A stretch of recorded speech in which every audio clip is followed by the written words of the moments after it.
At this point, as I sit here, I think since Friday, I made it clear that my intention was to play, and my intention was to play for the New York Jets.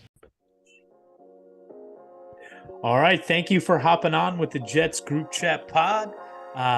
Special episode tonight, boys. Here with my boy Spiga. Here with my boy Spiga, my boy PJ. It is the debut episode of season 2 of the pod. We've been around here for a year, but boy, it is Aaron Rodgers Wednesday here on the pod, here in New York City. Yay, yay. Cheers to that, boys. And we ain't there yet. Pod koozies, we got them coming at you. Cheers up to this. We're not out of the woods yet. We're not out of the woods yet, but I feel like it's real now. It's real now.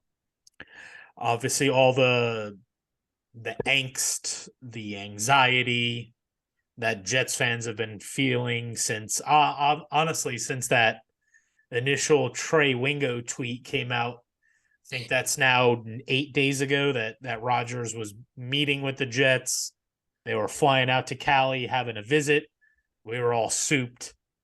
And then obviously, I think at that point, everybody thought it was fake. Like, nobody oh, Trey Wingo doesn't know shit. He's not on Sports Center anymore. Like, he doesn't know shit.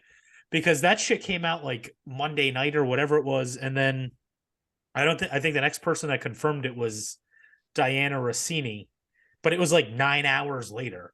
But like for those 9 hours, everybody thought Trey Wingo was full of shit, including me. Like, I'm like, nobody, like Adam Schefter doesn't have this. Rappaport doesn't have this. Fucking silly rabbit me.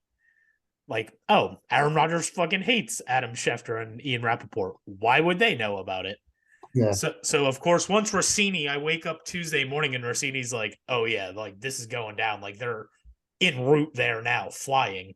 And I'm like, let's fucking go. Like, this shit's going down. Like, at that point, I'm like, they're going to get him. Like, it's not Jet fan fortune to think that, but I felt really good about it.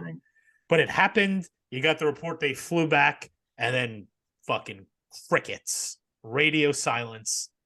I think from Tuesday, and then the weekend came, and you were just, like, grasping for an update, right? Like, and I mean, our group chat hasn't, I don't think, has been that active since the middle of the season. Like every day, like, when the fuck's this guy gonna sign?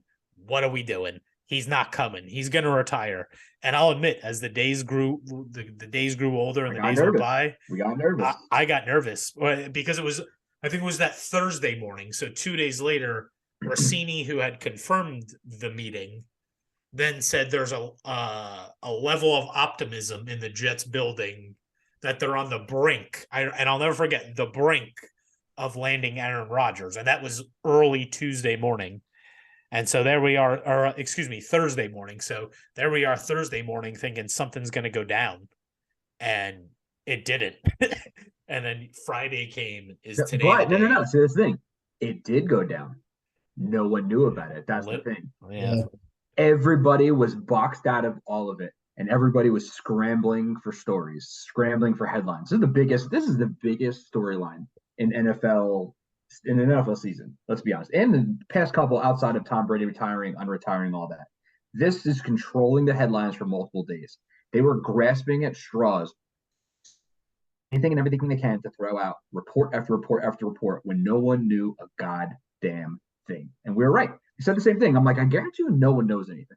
Guarantee everybody's just grasping. Everybody's trying to just figure shit out, throwing stuff out there. And then the fact to have go on McAfee, he was like, yo, Schefter reached out to me. I told him lose my number. Like, nice try. He basically said, I have 5 people who know what's happening and nobody else does. So all the shit you're hearing, bullshit. The wish list, bullshit. He's coming and he has demands and he's taking his old boys, bullshit.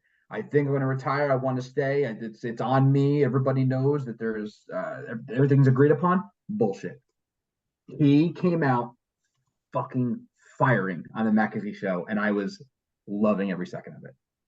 Yeah, everybody. It's relaxed way too, right? Like that's such a good way to put it, PJ. Like, dude was just calm, like firing bullets at everybody, like calling it like it is. Not getting mad. He wasn't getting heated. He was just sitting there, just like firing shots, but unmoved, just unmoved. But I think we all had anxiety at some level for the last week. I know PJ, you were getting mad. You're like, yeah, it was like a roller coaster. But I know PJ was getting mad at one point, wanting to like should we have reevaluated, or did we overplay our hand with the Derek Carr situation, and have gone the safe route? Because clearly Derek Carr wanted to come to the Jets. I think that was his first choice. And I think the Jets would have been comfortable with that, but like that wasn't their first choice. And good for Derek. Good for Derek Carr. Derek Carr got a nice deal, and that's a good situation for him. And he'll probably do well there. They're probably the best team in that division, but he will. He's the best quarterback in the division. However, that intro press conference was a disaster for him. And you get in front of the Jets media and the Jets fandom, who have been fucking irking for a quarterback forever, and you fucking say some shit like, I can't guarantee you wins, but I'm going to try my best. Yeah. Bro. We don't want to hear that. That would, you know what? That would be something that would get the media up. We'd rather you come here and say, I know I'm really good, and I just don't really try that hard, and I'm going to win games just because I'm good, but I don't try that hard. I'd rather you not try hard and just say you're good and you're going to win than say, oh, I don't know that I'll win any games, but I'm going to try really hard. Like, you want to know what I want my quarterback but that's him. Like, Derek Carr's a super fucking nice dude. Like, I didn't even realize till he was about to sign, like, homeboy's like a pastor, like spreading the word of God, and amen to that. Like, I could get behind that. So is Tim Tebow, and how'd that work out? Yeah. I want a gritty jerk off. Yeah, give me he's a super nice guy, and he'll fit in those humble pie territory down in New Orleans. Not even the New York media, but for the New York Jets and Jets Twitter. Shout out Jets Twitter for being just absolutely crushing it throughout the week. Yeah. However, I want a quarterback who's going to stand up in front of 430,000 people like he did today and say, I am arguably one of, if not the best, in one of the best player in one of the most storied franchises in the entire NFL history. Give me that fucking big dick energy. Bring it. Oh, you know what though? Like real quick, to quickly pivot from that. I love it how fast everybody fucking turned on him all of a sudden. Now he's a villain. Now all of a sudden Aaron Rodgers is he's a bad teammate. He's this. He's a shithead. Why? He's leaving the Packers. Good for the Packers. They're getting rid of the bad locker room guy. Mm-hmm. Stephen A. say anything? Because Stephen A. is an Aaron Rodgers fan.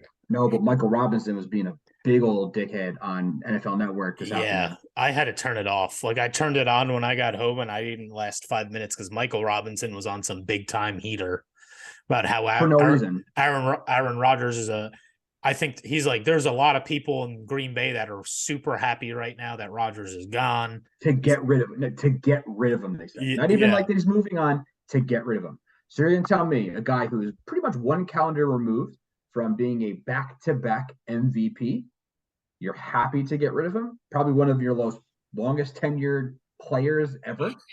Mount Rushmore player? Yeah, we're happy to get rid of him. And now he knows that. And now Rodgers, again, he boxed out the media. He did all this shit. It was meticulous. Give me angry Aaron in the revenge tour for 2023/2024. Holy shit. He's going to light the AFC East on fire, the AFC on fire. He's playing hot. Watch. I'm telling you. And I'm here for it. I mean, you think about it when he went on the pod today. He said going into that darkness retreat, he was 90-10 that he was going to retire, like 90% retired. So, like, a dude 3 weeks ago was going to retire, came out, found out the Packers don't want him no more. Trying to shop him behind his back. Because he said, like, when he went in there, like, his assumption was, like, he didn't know what Green Bay wanted to do. And the conversations that he had with them were, oh, when you're ready to talk, let's talk, and we'll see what the deal is. We'll see how you're feeling. We'll see where we're at. And he said as soon as he got out of that darkness retreat and turned his phone back on, he got the vibe that something changed while he was in the dark, where they had moved on. It wasn't an option for him to go back, essentially. And so if he wasn't an MVP for the last 2 years, they would have done it 2 years earlier. Right. So if you're telling me that 3 weeks ago a guy went into the dark, 90% retired, came out still not sure, talked to the Packers, they tell you that I don't want you anymore, and then a week later you're like, fuck you, I'm going to play for the Jets. Like, dude's motivated. Like, he's not just playing to collect the paycheck. He's not playing because he had nowhere else to go. Like, he realizes this is his best situation to win immediately. He's not a fool. Like, he's going to go to a good team to do this. It's not like he's like, oh, I'm out. Fucking trade me to the Panthers or something. Like, he's like, send me to a good team. The Jets played them last year. He spoke highly of them. And obviously today we didn't realize, I mean, we thought there could be the link, but like, we didn't realize how much of a factor that the Nathaniel Hackett hiring would play in eventually lowering. And Rodgers said when they hired him, I didn't think much about it because at that point I either was retiring or going back to Green Bay. But he goes, as I've met with the Jets and Hackett is coincidentally there, he's like, it came out to be the biggest factor in him coming here is Hackett. So that ended up being huge for them. But if you're telling me that the motivating factor in Rodgers still wanting to play and him ultimately deciding to come here is the fuel that Green Bay wanted to move on, and he's spoken publicly about it. It's funny, he's mad because he doesn't have to show it, but every time he talks about his situation with the Packers, every time he talks about when they drafted Jordan Love, he never says they drafted Jordan Love. He always says they drafted my replacement. My replacement. Yep. Every time he talks about the situation, every time he refers to it, he says they drafted my replacement. And I think you phrase things in a certain way when you feel a certain way. And Rodgers, I mean, obviously there's heartstrings tied to Green Bay with Rodgers. You spent 18 years of your life. He said he loves it. It's never easy to leave there. It's a great fan base. I've enjoyed interacting with all these Packers fans and media people on Twitter. Really good fan base. And a lot of my family's Packers fans. They're probably my favorite opposing fan base in the league, if I'm being honest. Great tradition, great stadium, all that shit. So I understand why he's so emotionally tied there. That's the only place he knows, and he's had a lot of success there. But, when he starts talking some vile shit about, like, they drafted my replacement, and then I went out and won 2 MVPs after they did that, you just know that, like, the dude knows that they've wanted to move on from him for a little bit. Now they have to pick up Jordan Love's 5th-year option in a month. Right after the draft, they have to pick up that 5th-year option. 5th-year option. That's funny. Right. So the kids sat on the bench for 3 years. All the while, they were a game away from going to the Super Bowl the year they drafted Love. So Rodgers is sitting there saying, oh, maybe they'll get me a receiver. They'll get me a weapon. They'll get me a lineman. Help me. He's sitting there, give me one more piece. And they drafted his replacement instead of getting him a piece. And so what did he do? He went out and he won 2 fucking MVP awards. So when Aaron Rodgers gets mad, when he has a chip on his shoulder, he goes out there and does some shit.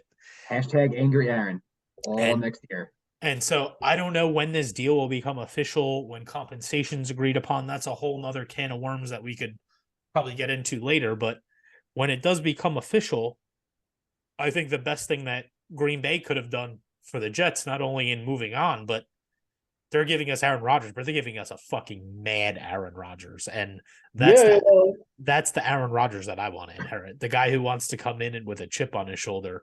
If it was like, I'm a free agent. I want to play, but I don't know if I'm sure. Yeah. And he's like, and you both watched the McAfee thing, right? You will listen to it? Yeah. Like for him, he's going out, he's like, I wasn't sure. I still, even coming out of the darkness, still wasn't sure. I went out to the gym. I zipped in around, and he's like, still got it. Yeah. I still got it, and I'm coming back. Yeah. He's like, he was just like calmly, coolly, coyly like, oh yeah, this revenge tour is going to be fucking scorched earth. And you know what? Like, rightfully so. He was one of those guys, again, he was a weird dude. Sometimes in the media, he always had his scuffles. Like, he didn't show up to training camp. He was whatever. But he was like, you can't say anything about him as a leader or in the locker room. And if you even listen to what he says, even when they talked about the wish list, and he's like, granted, they're going to ask my input, and fucking Alan Lazard, great locker room guy, great workout guy. I love the way everything he does. Boom. Who else do we have? Mercedes Lewis. Like, yeah, he's old, but he's like one of the best blocking tight ends. Like, yeah, I'm going to give you my input on the guys. And he had nothing negative to say. Even Jordan Love, his replacement, he's like, he's a fucking cool dude, a super nice guy. I wish him the best. I hope he goes out and crushes it. he said the right thing when everybody was looking for him to trip up or to be, like I said, play scorcher, come out with a chip on their shoulder with that Jordan, calm, cool, like just like, watch, I'm gonna get, or that Kobe, like, I'm gonna get you, I'm gonna get you, but don't fucking say it. And that's exactly what he did. The only real emotion he showed, and Carlos, you talked about it earlier, the only emotion he showed on that interview with McAfee is when McAfee was like, "Oh, Nathaniel Hackett went to the Jets. Was that chess? Did they make that move assuming he's going to get you?" He kind of got hot. He's like, he did. He's a good fucking coach. Granted, he had his scuffles in Denver. I mean, that Denver team was a fucking shitstorm. Look at the shit with Russell Wilson. But like, that's one of his closest friends probably in the league, outside of maybe probably Devontae Adams or some of the linemen he's got, like Bakhtiari and them. Like, that's his boy. Yeah. And he was like, I won't have that. Don't talk ill about him. What do you say? You're crazy if you think that using the Jets or somebody to get him to sign me as a ploy, then you're doing him any disservice. I don't want to be around any of that. Like McAfee was even like, "Oh shit, like my bad." Yeah, that's a right there. My bad. But like, yeah, he was scared. But that's what he shows. Like, again, and everyone's even bitching like, "Oh, Nathaniel Hackett, shitty hire. Shitty hire? Okay, like whatever. Let's talk about the last time he was leading an offense. All right, you want to go the last couple seasons: 4,100 yards, 37 touchdowns, 4 picks. 4,300 yards, 48 touchdowns, 5 picks. 4,000 yards, 26 touchdowns, 4 picks. Everything over 100 QBR, right? Oh well, that's only because he had Aaron. Oh, you're gonna have him again. Like, there's nothing else you can say. You're uprooting pretty much that offense and then some, bringing it here with a better defense, a better, not situation, just a different vibe. And you're going to tell me that's not, the Jets are stupid for that? A team who hasn't made the playoffs in over a decade? The longest standing playoff drought in all major sports history right now. Well, technically, it's not yet, but it's going to be. The Sacramento Kings have the longest drought. But they're like the 3 seed in the West. The Kings are nice, though. Yeah, like the Kings are going to be in the playoffs in like the next 3 weeks or so. Yeah. So technically at the moment it's the Kings, but that's going to end in the next 2 weeks. And then it will be the Jets, which is going to be 12 years. So, and let's say he only plays for 2 years. Let's say they come short of a Super Bowl or a big time game. He plays for 2 or 3. With Hackett, Rodgers averaged 4,200 yards, 35 touchdowns, 5 picks, and it's 39-9. Yeah. I don't care if that's a window like this. Give it to me. Yeah. And I hear a lot of the people that want to discredit the Hackett thing because they say he wasn't actually calling the plays when that was all going down. But I do know for LaFleur and Rodgers, right. But I do know for 100% fact that Hackett was responsible for calling the goal line offense or the red zone offense, if you will. And they had they had like the most prolific red zone season that 2020 season. And I just don't think you can discredit the guy knows what he's doing. Like, has he had the ultimate? It's been up and down everywhere he's been, but now he's humbled. Obviously, his most predominant success has been with Aaron Rodgers, and also Alan Lazard has had his best breakout season with Hackett, who he now has familiarity with. And Hackett also knows Lazard from when he was with Jacksonville. Lazard was an undrafted free agent with Jacksonville. Hackett found Lazard, ended up meeting up with him again in Green Bay, and now he's going to be with him here. So Hackett obviously has a huge familiarity with Lazard, which I think was a huge part in not only Rodgers bringing him here, but I think Hackett here also attracted Lazard coming here. And I think that's an element of the Mercedes Lewis thing too. Lewis has been in Green Bay, spent time with Hackett there, but again, you bring it back to the Jacksonville connection. Mercedes Lewis was with Jacksonville when Hackett was in Jacksonville. Actually caught a touchdown in the AFC Championship game when Jacksonville went up against New England that Bortles year. So, I mean, all these guys that are on that rumored Rodgers wish list, which he kind of refuted and just said it was more spec than like a demand, but Cobb and all these guys, they all have familiarity with Hackett. And when you bring that back, especially when you're coming to a new team, where you already have a core of guys like Breece Hall and Garrett Wilson and Elijah Moore, where they already are acquainted with. Granted, they're going to learn the new system too, but I think it's helpful when you could bring a core of guys in who already know this system. It makes the level of adaptability so much easier, where it's not going to be such a struggle to learn a new offense because the quarterback already knows the offense. Your wide receiver 2 or 3 is going to know the offense. Your backup tight end, your backup slot guy. Like, it helps when when you bring your guys in that know the system. It reminds me a lot of when Rex Ryan came over to the Jets. His Baltimore and guys. he brought Jim Leonard with him. He brought Bart Scott with him, and those guys were like the captain of the defense, and they were huge. It was huge in getting the rest of the guys that were there to adapt to the defense. So it reminds me a little bit of that scenario. Like, all these guys that they're talking about bringing in, aside from Beckham, which I think is probably a pipe dream given what he's asking for price wise. If it happens, that's fucking awesome. We'll figure it out. But like, you're not like, and that's the thing. Everybody's like, oh, you're going to take away reps. And like, Randall Cobb here, he's going to play 5 or 6 snaps a game. Mercedes Lewis is coming to be the number 4 tight end to block 5 snaps a game. But also like, what they bring to the locker room and what correct. they bring to practice and what they can bring to a young core team. Like, and it makes the quarterback comfortable. And it makes the quarterback comfortable. You're going to sit here and you're going to tell me like, oh, like same thing when Josh McCown was here. If you were to say, hey, listen, we're going to bring him back as a number 3 quarterback, he's never going to see the field. He's just going to be in the room. I'll sign up for that all day long. Yeah. There's like, you can't put a price tag and you can't really put you can't put anything on like that experience of what they could bring to the table. Like, the Jets right now have a very young team where you look at who are your leaders. You have a CJ Mosley who's, he's got, 8 seasons under his belt. You've got some other pieces who they've got some longevity in the league. They just brought back Solomon Thomas. Thomas is huge locker room guy. Huge locker room guy. But now you're going to bring in Aaron Rodgers, who will be like the godfather of the team. Everybody can now, when shit's going down and like down the stretch, when everyone's looking at Mike fucking White to be your leader, now you're looking at Aaron Rodgers, who's sitting there like cool, calm, and collected. Yeah. You know what I'm saying? Like, it gives another presence to this team, and it gives another presence and another, like, not fire, but like something to look to, and something when like shit goes down, I want that motherfucker in the foxhole with me. And that's Aaron Rodgers. Like that, like it's like a Tom Brady. Like, arguably, we're looking at the last 20 years of our fandom. There was always the big 3. It was Rodgers, Manning, and Brady. 2 are gone, 1 still here. He is the last standing of that like old school architect. Last of a dying breed, Last of a dying breed quarterback.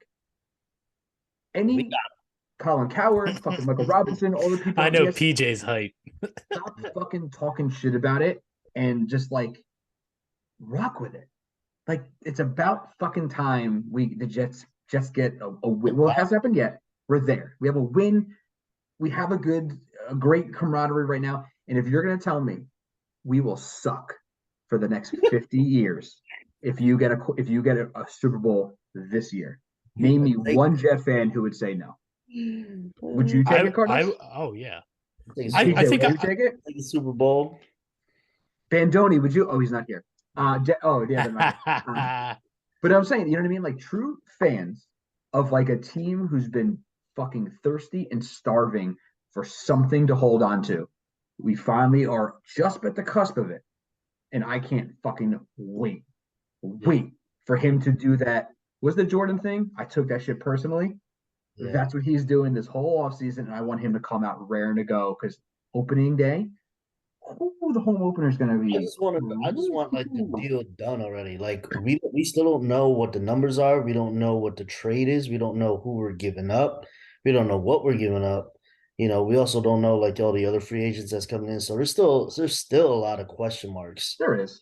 Yeah, that's a good point, PJ. And that we could give up like Elijah Moore, and then now he's not part of. Now he's not part of it. Nowhere. I mean, he asked for a trade. Yeah. But that's what I'm saying. Wouldn't it be fitting? You asked for a trade. We'll trade you when we get Aaron Rodgers. Yeah, he's so bad. We'll send you to fucking Cleveland. Go have fun with Deshaun Watson.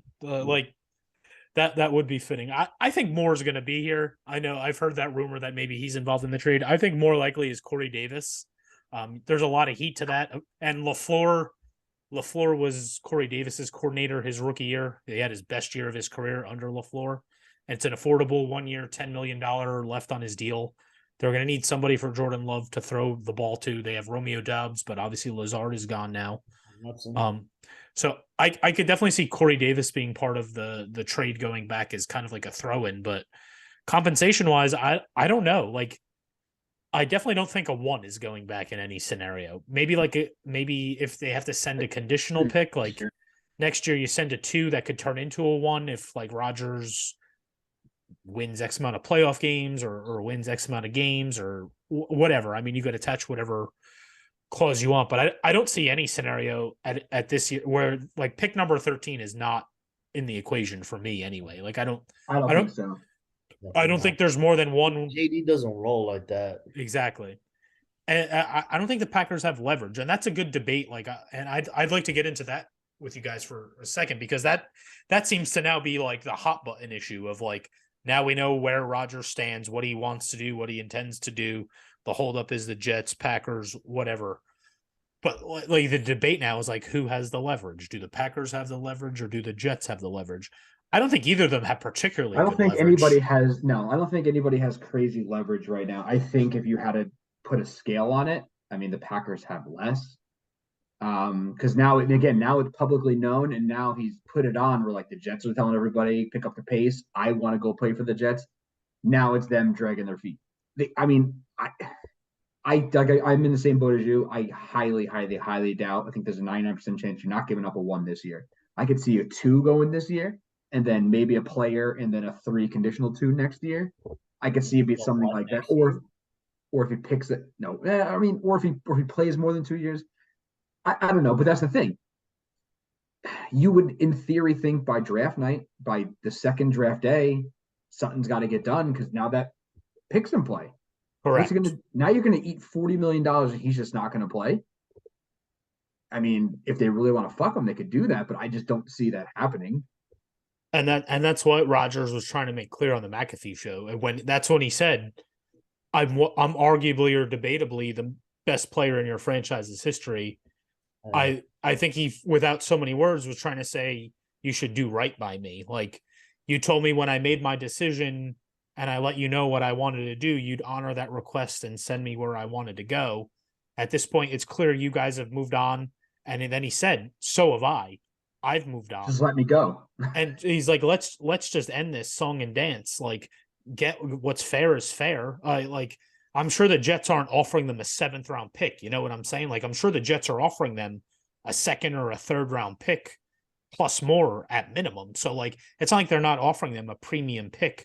And again, I don't know that. I'm assuming that just the way Joe D runs. I mean, I got to imagine the cost is at least a 2 or a 3 plus more picks next year. But like, let's not sit here and pretend this is Deshaun Watson and you're going to send 4 first-round picks and all that. Like, that's not happening. It's a 40-year-old quarterback owed $60 million. But I could see the Packers wanting like 1 first-round pick, at least asking for a first-round pick. Yeah, I mean, you could ask, and is it warranted? I don't know. Like, I don't know that Rodgers is worth it. The thing is, the problem for the Packers, for me, the way I see it, is there's not another suitor. If there was 2 teams bidding for him, then yes, you could drive the price up. Trey Wingo said that Denver was trying to get him. Denver was trying to swoop in and get like a deal like set with the Packers to get Aaron Rodgers there. Really? They have Russell Wilson. What the fuck are they going to do with Rodgers? Yeah, I don't. That's like $600 million you're allocating to. Yeah, they just spent like 3 first-round picks to get Wilson. I don't know how they do that, but I mean, even if that's the case, there's not that second team. So he's already made it clear he's going to the Jets. He wants to go to the Jets. I just think for all he's given to that franchise, they should honor the request. And I'm saying not take a 7th-round pick, but like find something that's amendable. It's best for all 3 parties. The Jets, and you're not trading him to the NFC North. You're not trading him to the Bears, where it's like, fuck, now he's like in our backyard. Right. You'll never see him again. Right. They don't play the Packers this year. They don't play him for 4 more years. And unless he'll be retired the next time. Exactly. Which probably won't happen with Jordan Love. Or whatever. But like, he almost was like let me go. Like, just do right by me. I did right by you for so long. Do right by me. Yeah, and again, I don't think the Jet. And again, I don't know, but I can't imagine the Jets are lowballing them. No. But it's because the way Rodgers painted this picture is that it's the Packers that have dug their heels in on this, not the Jets. It's not like the Jets are being unreasonable. And I think it's fucking weird to me too that the Packers allowed Rodgers to go meet with the Jets and didn't already have a deal in place, because usually that's protocol. If you're going to let a guy under contract meet with a team, you usually have a trade agreed to, or at least the parameters of that kind of nailed down and set in stone before that meeting happens. The fact that that wasn't agreed to before they let Rodgers talk to the Jets is also a clusterfuck. Because what happens if he goes and says, dude, those guys are dickheads, I'm not going? Yeah. You know, like, so it's like it almost make like you allowing him to meet with them like defies the logic of like what we're seeing right now. And that's why it makes me wonder when Rodgers met with the Jets, I wonder if they did have some kind of parameters in place now that options have come off the board for the Jets and fallback plans have come off the board for the Jets. Now there's no fallback other than Lamar if you want to get involved into that, but there's nobody else for the Jets. It's Rodgers or nobody. It's Rodgers or bust. That's it. I wonder if the Packers are now trying to take advantage of the Jets, knowing that they don't have a fallback plan. So they're saying, oh, if you want our guy, now the price just yesterday's price ain't today's price. What we talked about on Tuesday when you met with him was what the deal is. Now you want him, you can have him, but the price just went up because you don't have enough. Carr's gone, Mayfield's gone, all these other guys are off the board now. You don't have another fucking choice. So pay my price or you're fucking beat. But that's where I come back to the leverage thing. At some point, the Packers have to move off of him. Otherwise, they're paying him that money. Come week 1 of next year, if he's on that roster, he's due that $60 million bonus that he's due. Packers ain't going to want to pay that. Are they really going to hold him hostage till June? Because at some point, he can't be on the roster. It's just a matter of how long you want to drag it out. But do you really want to fuck your franchise player for the last 20 years and make him sit in limbo for the next 5 months? And it's the Packers. It's not like we're talking about some slapdick franchise. It's arguably the most prestigious franchise, well-run franchise in football. I can't see them doing Aaron Rodgers dirty like that because they've gone on record and said, we want this guy's numbers in the Hall of Fame, and he's going to retire as a Packer, and he'll be welcome back here as soon as he retires. If you start playing this shit, you're going to start muddying the waters with that relationship long-term. If you fuck this guy out of what he wants to do and make it difficult for him to get where he wants to be, he might not want to come back for that ceremony. And now you risk like the mudding the waters for like other free agents, other people coming. Like you're like, yo, you did Aaron Rodgers dirty like that? Yeah. A guy who is your like 18-year starter and like who sat while you played Favre and like again shut his mouth when you wouldn't give him any weapons and you dirt him dirt. Like, I don't want to fucking go there. Yeah. You set a really bad precedent if you start going down that like real like shiesty rabbit hole. Right. And again, that's why I hesitate, because nobody knows. Nobody knows what the talks have been behind the scenes. Nobody knows what the compensation discussions have been. And really all we know is Aaron Rodgers' story that he told today. And that, you know what they say, there's two sides to every story, and somewhere in between there's the truth. So like Rodgers could just be saying what he wants to say to come out looking like the good guy. We all know Aaron Rodgers. We all know Aaron Rodgers is a fucking narcissist. Like, loves attention, loves dragging things out. I get it. Don't name it 2.0. Right. He loves the attention, and fine, that's him. Like, I'll eat it. I don't love that about him. It's not my favorite trait in people, but I understand that people come with personalities, and given where the Jets are and their playoff drought, like we talked about earlier, the 12-year playoff drought, there's a price to pay. And like the Jets aren't just reeling in. The Jets aren't an attractive place. Like, they're not reeling in people every year that are the best top tier players. So when they have the opportunity to get one, there's a price to pay for that. And that comes with some baggage. It's almost like, and I'm almost scarred to bring this up because it's still recent, but it's like when the Nets brought in Kyrie. The Nets have been irrelevant, and you know what bringing in Kyrie brings. It's a lightning rod, but you know you had to bring Kyrie in to get Durant into that situation. It was like a package deal.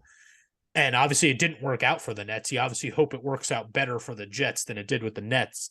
But that's why Kyrie's been in the league as long as he has. He comes with a lot of baggage. He has a personality, and he says things that are sometimes are outlandish and off the wall. But why do people keep fucking putting up with it? Because he's fucking good. There's not many players like him, never mind in the league, in the world. And so at some point, the buck stops there. But in no way am I comparing Aaron Rodgers to Kyrie Irving. I think they're two totally different.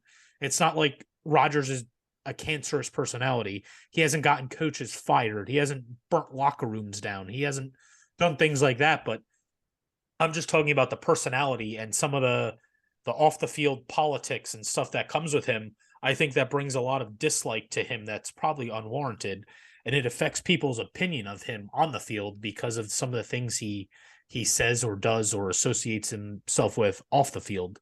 But that's just part of it. And so he's always kind of been that way. And if the Jets want to end a fucking 12-year playoff drought and they want to be relevant, they want to play primetime games, they want to have other free agents come here to try to win. Rodgers. This is the price that you pay. And so the Jets are about to pay that price. And you just hope that it ends up well. You know, you hope it ends up in success and hopefully a playoff wins, Super Bowl. I mean, things that we're not used to seeing. And I hope Mekhi Becton can play a whole full season. Then that's going to be huge, PJ. I mean, they need they're going to need a line to pay. They're going to need a line to protect him. I mean, if they have the line issues, I mean, Rodgers is good, but Rodgers ain't mobile. Rodgers ain't mobile, so he's going to sit down there and fall like Flacco did last year if he can't get out of the pocket, because it's going to be important to have that line. And right now, today, what's our line? You got Dwayne Brown on the left, Lincoln Tomlinson on the left. No, McGovern's not. He's a free agent. He's a free agent. I mean, he could be back, but there's not. I mean, there's Ben Jones that the Titans just cut. I mean, but I'm saying under contract, we don't have. We don't have a center under contract at the moment. AVT on the right, and then Max Mitchell and possibly Becton on the right tackle. Correct. Not bad. I mean, if everybody's healthy, it's good. Get a lineman at 13 in the draft. But to play where? I mean, we're going to talk about this a lot in the next month, but because I'm agree with you. I think you need assurance at tackle at some point, because you figure Dwayne Brown's old, Becton injury history, Max Mitchell got injured and he's young. You need assurance, but are you going to draft when you're in a win now mode? You're going to draft a tackle, or trade down and then get more picks and then draft one there. It's not a bad idea, PJ. It's not a bad idea. I guess it depends how they do in the rest of free agency, you know? I guess. Who else are they adding? What are they adding? Where are they adding? Because at this point, obviously Nathan Shepard came off the board today. Sheldon Rankins came off the board today. They obviously brought Solomon Thomas back right before we came on the air, but he's just a rotation guy. That's not your every down guy. Obviously, they have to still pay Quinnen Williams, and he's going to be that anchor in the middle. But there's a gaping hole in the interior defensive line. You might have to think about going there with the first round pick, even if you trade down. I don't know if there's a guy. I've been so honed in on Rodgers and the quarterback, and the Jets were actually relevant going into the final couple weeks that I haven't really looked much at this draft class. I don't really know the nuts and bolts of it, other than the top 7 or 8 guys that everybody talks about, that everybody knows about.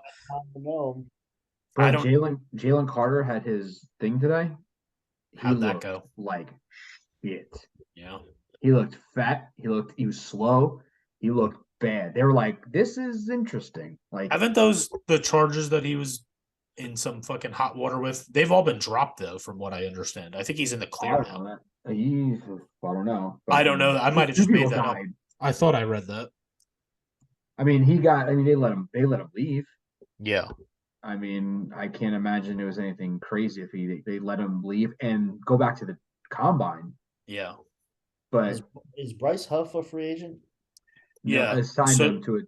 Oh no, he's not signed. Bryce Huff, but a second-year tender, right? Bryce Huff is a free agent, but it's what they call a restricted free agent. So the Jets put a second round draft tender on him, so he can go out and talk to any team. The team's got to give him a second round. Yeah, or the Jets can match the contract that he signs with another team. So say he wants to go sign with the Giants and he signs a 5-year, $25 million deal. The Jets could either give him that same deal and he stays, or the Giants have to give the Jets their second round pick.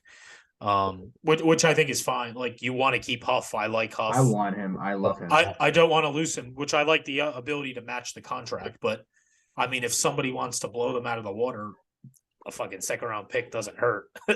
Second round pick's really good value. So I mean, I think that's a sweet spot value for him. And I think that's probably what you would get if you put the guy on the trade market. You'd probably get a 2 for him back. So seems fair, but he's technically not under contract at the moment. But I think all things considered, I think he'd probably be back. But obviously the Jets know they need that interior defensive line, because you've read in the last couple of days they were in on Fletcher Cox, who just went back to Philadelphia, offered him more money, but he went back to Philadelphia. So they're there shopping. And then they obviously offered the center from the 49ers more. Same thing. They offered him more money than the San Francisco did. I don't read too much into those. It's tough to uproot and leave. Like if they go somewhere else, like when Joe Thuney went to Kansas City instead of New England, that hurts. Yeah. But if you're like, ooh, I'm gonna stay where I'm at. That doesn't.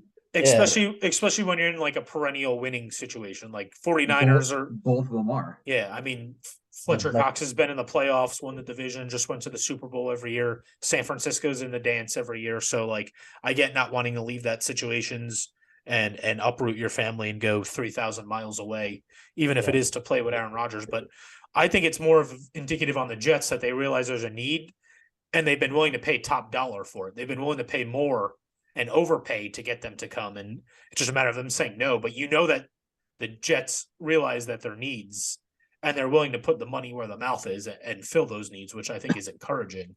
But obviously options are dwindling. Center's pretty thin.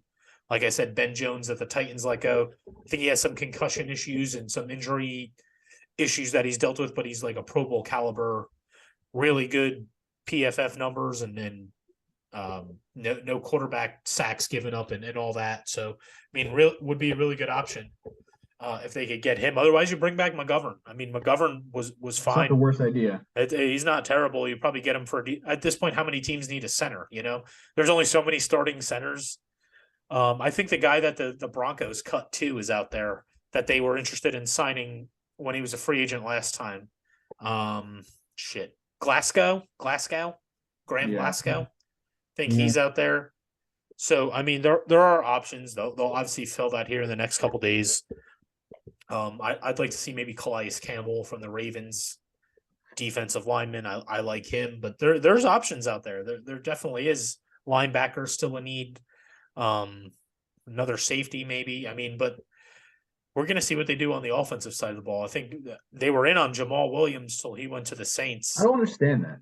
I don't get it. Like, I mean, he would have been a nice little compliment, but like Brees and Michael Carter and Bam Knight, like it's just like it's a lot to then allocate like top dollar for starting. I mean, I still think Jamal Williams is starting running back. I don't know. Bam Knight's like an undrafted, or what is he, 7th round or undrafted? But look like, what he did with the opportunity. And he's not. I get it. But is Bam Knight better than Jamal Williams? But you're taking reps away from Brees Hall. Well, Brees Hall just had a fucking knee reconstruction. Like, you might have to take it slow with him. I don't know if he's going to be ready week one. I get it, but I understand the appeal, and especially in the red zone where the Jets struggled so mightily in the red zone. Especially after Brees Hall went down, Jamal Williams is fucking money in the bank in the red zone. Yeah. So Trey Wingo said that we can expect this deal to like prolong. Like you could. So this is what we're waiting on, like possibly weeks until like we actually get this to be done. It could be. Yeah. Orlando Brown to the Bengals. They needed that. Bengals needed that bad. 4 years, $64 million. Yeah. All front loaded, $31 million at signing. That's a good pickup for them. They needed that bad. Yeah. I don't want him in the AFC. Yeah, that's a good. Bengals are going to continue to be a problem. They lost a lot of. They lost a couple pieces though. I mean, they got rated a little bit, but they'll be all right. They lost both their safeties too. Yeah, they lost Bates. Their back end's going to be tough. And they lost Bates and Bell, And right? Bell, Yeah, they lost both of them. Yeah, they lost a couple pieces there. Obviously, Buffalo lost some pieces, but they brought back Poyer today. But they lost Edmonds and they lost their D coordinator. AFC is going to be a dogfight next year. You know, I mean, Buffalo's still going to be good. I think the Dolphins are fine. Like the Dolphins are still the Dolphins to me. Like I know a lot of people panicked when the Ramsey thing happened. Like Ramsey's still decent. Like he's good, but like. It didn't like move the needle for me. Like I'm not like, oh fuck, the Dolphins got Ramsey. What are we gonna do? Like, no, I don't. Us too though. Who? Yeah, Ramsey, and then they got somebody on offense. Who did they get? They brought both running backs back. They actually brought all four. They had 4 free agent running backs, and they brought them all back. They brought Jeff Wilson back. They brought Mostert back. They brought Mike White. They signed Mike White. Mike White. Yeah. You could just see Mike White's going to come in MetLife like week 16 in like a must-win game and put up fucking 4 hundo on the Jets. You just know it. But no, I'm not going there. That's same old Jets shit. This isn't the same old Jets. Aaron Rodgers Wednesday has cleansed us of same old Jets. This is no longer same old Jets. It's a new era. It's a new sheriff in town. Good fucking vibes only. Hopefully moving forward. I'm not even going to talk that negative shit. I'm not bringing that shit in here. We're not going to talk about that. But yeah, the Dolphins don't scare me. They're a good team for sure. Like they'll contend for the division. They'll contend for a playoff. It's crazy how like the Jets have been so bad that like it's easy to hate on them, and then now that something good happens to them, and then you still hate on them because it's easy. It's just an easy media narrative. Like. It's like, but the Bucks have been so bad, but nobody hated on them when they got Brady, they got Fournette, they got Gronk, they got all these guys. It's the narrative. I think this is different because I think a lot of it, and I've said it before, I think a lot of it has to do with how he boxed out the media. Everybody's salty as hell right now. I do too. All of them. So they're gonna bash him at every turn, every week. His first loss, they're gonna pile it on, and they're going to make it so difficult for him, and he's just got to just say fuck it and just roll with the punches. But like there's like the Jets being where they were and everything they talk about 2 years ago, and now you're getting like a first ballot Hall of Famer, one of the best quarterbacks of all time, could possibly come to the team, and they're bashing it. Not even saying like, oh, he's past his prime, not even saying like, oh, he's not good anywhere, not even like, I hate it. They're just like, we just fucking watched Mike White, Joe Flacco, and Zach Wilson. Strevler. Chris Strevler, like, you know. We fucking watched a Thursday night. We watched a Thursday night game in the rain. Must win to get into the fucking playoffs.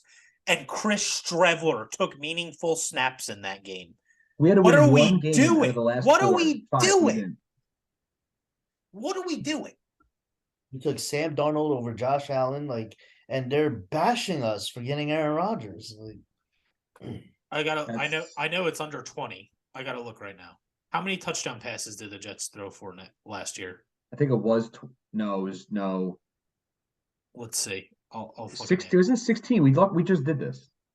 I know. I don't remember though. 6, 5. Yeah.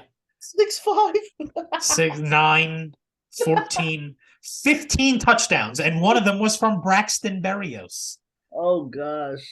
Everybody says Rodgers is cooked. He had a terrible year. He threw 26 last year. 3 quarterbacks combined to throw 14 fucking touchdowns last year. Give me 40 touchdowns next year, Aaron Rodgers. So, like, what are we doing? What are we talking about? Haters. There's no reason to hate the move. Is it a short-sighted move? Is it a short-term move? You better believe it is. The window is small, but this entire window is small. All these guys are free agents in 2 or 3 years from now.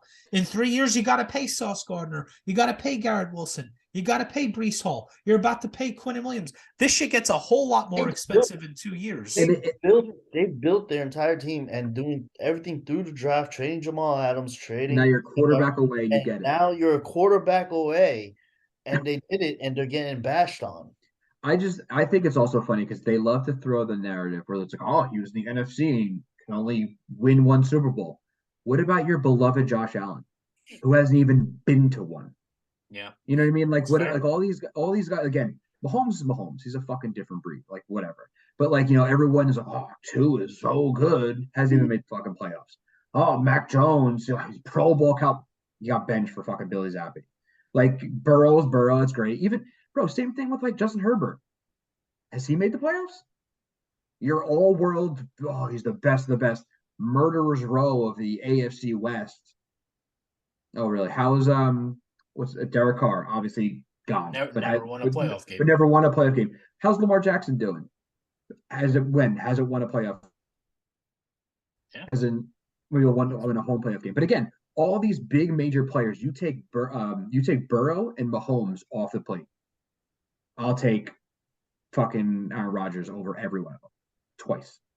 Yeah. I mean, again, it's a short-term move. It's a short-sighted move, but like the window to win is right now. Like these guys are cheap right now. That's why you could pay Aaron Rodgers whatever his fucking salary is right now. You can't do that in 2 years from now. When you got to pay you probably aren't even going to be able to pay all these guys. You're going to lose one or two of these guys. Like you're probably not going to be able to afford all these guys. You're not going to be able to keep the whole 2022 draft class. Right. So that's how you win in the NFL is when you have rookie deals and good players, you fucking go heavy on another position.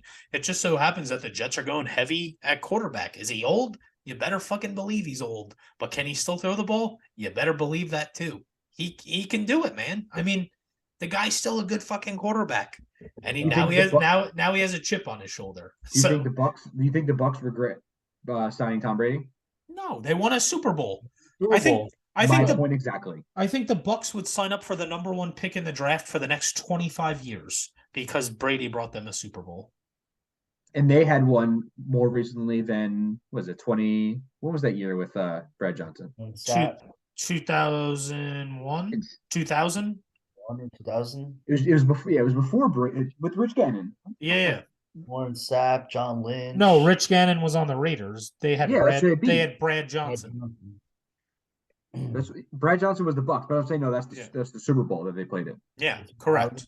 But like no, that was 2002. That was the Tuck rule, the Brady year. That's when the Raiders went to the Super Bowl.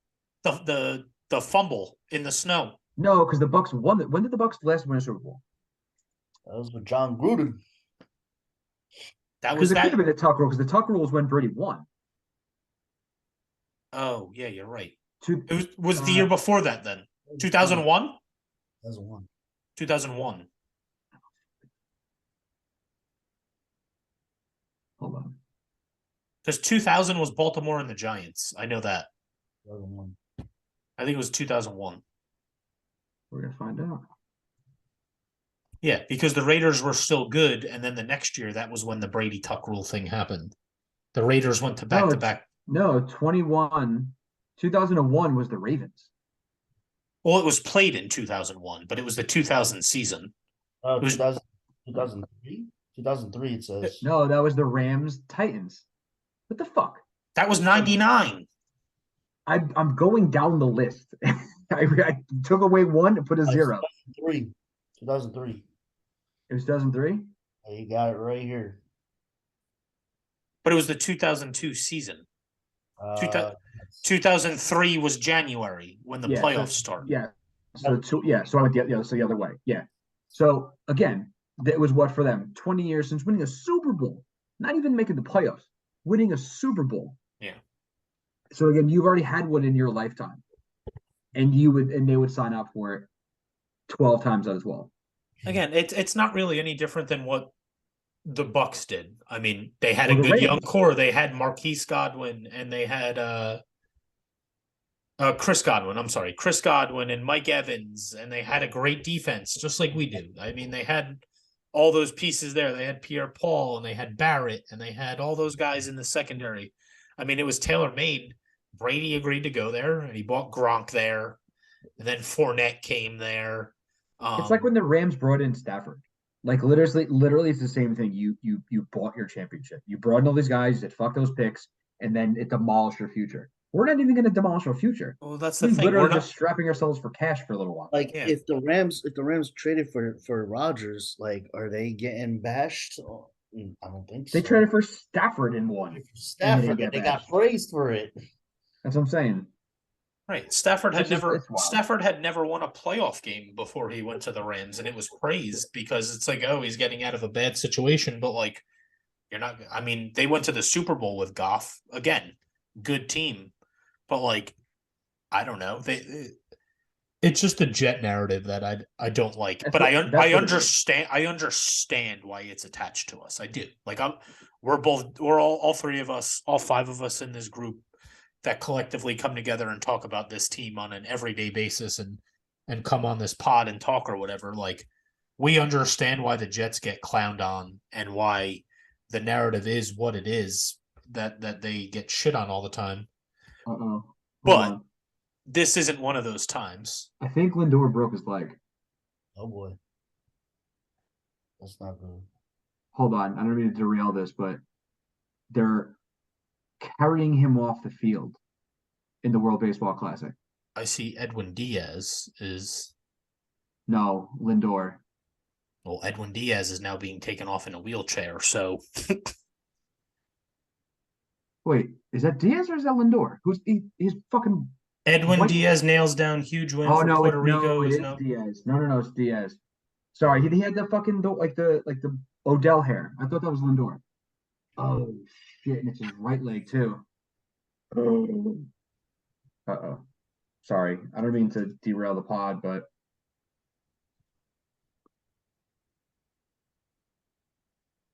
what the fuck happened? It's all in Spanish. I can't read it. All in Spanish. Oh my god, it was during the celebration. Wow, that's my god. It's the worst when that happens. Oh no. He's moving it. Maybe just sprained it. Oh, I knew this World Baseball Classic was going to bring I hate it. I mean,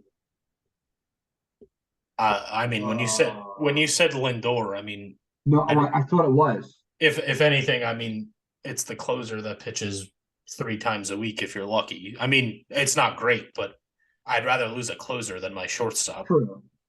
But I don't want to lose anybody. Oh, if anything could fucking ruin a Aaron Rodgers Wednesday, it was that.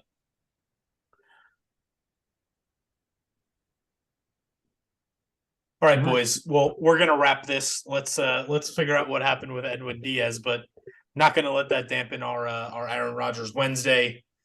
Feels like the guard is changing. We at least have some clarity on the situation. I could sleep at night with having my phone under my pillow for an update that comes overnight.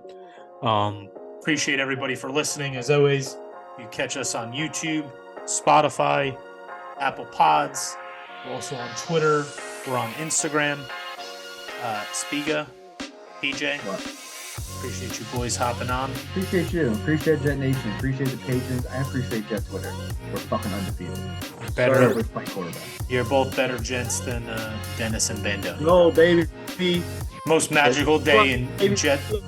The best day the Jets have had in 10 years, and Bandoni and Dennis You're not excited for this? Like, come on. Couldn't find the time. But that's going to do it for us. Appreciate you hopping on. Any big moves or anything else that pops up, we'll be back for an emergency pod, and we'll come at you then. Until then, we'll see you later. Jet the fuck up. Shut up, baby. Hashtag Angry Aaron. Rodgers.